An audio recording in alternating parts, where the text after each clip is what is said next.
अस्सलाम वालेकुम। आज हमारा टॉपिक है यूट्रस के ऊपर जो है ना वो पूरा डिटेल में यूट्रस का टॉपिक है।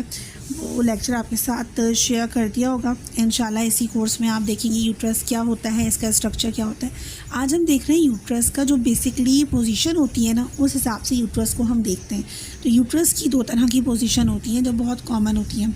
एक का नाम है एंटीवर्टेड यूट्रस और दूसरे का नाम है रिट्रोवर्टेड यूट्रस। इन दो पोजीशंस के बारे में हम देखेंगे कि यूट्रस जब पेल्विक एरिया में किस पोजीशन पर लोकेट करता है, मतलब यूट्रस की जो स्ट्रक्चरल पोजीशन है कि यूट्रस को कहाँ होना चाहिए और ये कहाँ पर होता है। तो एक नॉर्मल पोजीशन है, हेल्दी पोजीशन है, और दूसरी है जो एबनॉर्मल कंडीशन है। तो इन एबनॉर्मल नहीं कह सकते, मतलब इसकी पोजीशन चेंज हो सकती है। तो ये दो पोजीशंस क्या होती हैं, आज इस बारे में पढ़ेंगे। अब नॉर्मल पोजीशन क्या है यूट्रस की, दिस इज़ कॉल्ड एंटीवर्जन यूट्रस। एंटीवर्जन में क्या होता है, जैसे हम एंटीवर्टेड भी कहते हैं। ये दोनों नाम जो है ना, आप देखिए दोनों नाम सेम है। तो यूट्रस के बारे में हम कब पढ़ते हैं, जब अल्ट्रासाउंड होता है तो नॉर्मल एंटीवर्टेड यूट्रस इस तरह लिखा हुआ होता है ना पहली लाइन में, तो ये वही है। एंटीवर्टेड पोजीशन क्या होती है कि पेल्विक एरिया में यूट्रस जो है वो बीच में लोकेट करता है। किसके बीच में? आगे होता है ब्लैडर, यूरिनरी ब्लैडर, और यूट्रस के बैक साइड पर होता है, पोस्टीरियर साइड पर होता है रेक्टम। ब्लैडर में होता है यूरिन और रेक्टम में होता है स्टूल, और इसके बीच में यूट्रस होता है। अब यूट्रस की जो पोजीशन है आप पिक्चर में देख सकते हैं किस पोजीशन पर है। ये नॉर्मल होता है। ये एक समझें कि ये 70% औरतों का यूट्रस इसी तरह का होता है, जिसको हम एंटीवर्जन यूट्रस कहते हैं। ठीक है, तो ये जो थोड़ा सा टिल्ट होता है किस तरह, सर्वेक्स की तरह झुका हुआ होता है थोड़ा। ठीक है, अब ये नॉर्मल है। अब हम पढ़ते हैं एक दूसरी पोजीशन जो एबनॉर्मल कंसिडर नहीं की जाती, कोई बीमारी कंसिडर नहीं की जाती, लेकिन थोड़ी सी डिस्कम्फर्ट की फीलिंग रहती है। That is called retroversion. Retroversion का एक और नाम है रिट्रोफ्लेक्शन, और एक और नाम है रिट्रोवर्टेड, और एक और नाम है टिप्ड यूट्रस।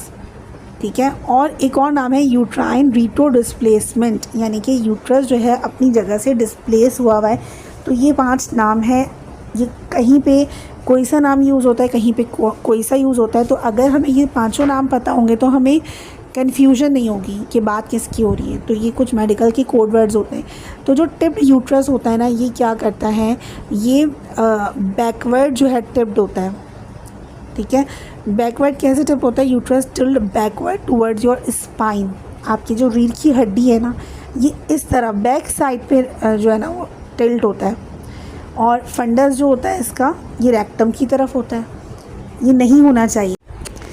अब ये जो यूट्रस होता है ये कैसे मालूम होगा? एक तो अल्ट्रासाउंड से मालूम होगा, एक फ़िज़िकल एग्जामिनेशन जो लेडी डॉक्टर करती है उससे मालूम होगा। लेकिन मालूम कैसे होगा? मालूम ऐसे होगा कि जो फ़ीमेल है ना, जब उसकी शादी हो जाएगी तो वो जो इंटरकोर्स है हस्बैंड के साथ वो पेनफुल होगा, क्योंकि इसकी पोजीशन ही ऐसी नहीं है जो नेचर ने बनाई है। वो तो टिल्ट कर रहा है ना स्पाइन की तरफ। Pelvic pain during menstrual cycle भी होगा। फ्रीक्वेंट उसको यूरिनरी ट्रैक इन्फेक्शन रहेंगे। तो ये अगर 3 तरह की हिस्ट्री लेकर आपके पास पेशेंट आती है तो आप सोच सकते हैं कि ये भी एक रीज़न हो सकता है। ठीक है, आपके जहन में आप फ़ौरन क्या करेंगे? एक तो फ़िज़िकल एग्जामिनेशन करेंगी उस लेडी का, और दूसरा आप उसको नहीं करेंगी फ़िज़िकल एग्जामिनेशन तो आप उसका अल्ट्रासाउंड कहेंगी। ठीक है, अल्ट्रासाउंड में मालूम हो जाएगा कि ये जो एंटीवर्टेड यूट्रस है ये नॉर्मल नहीं है, ये रिट्रोवर्टेड यूट्रस है। रिट्रोवर्टेड का मतलब होता है रिट्रोफ्लेक्शन या बदल जाना।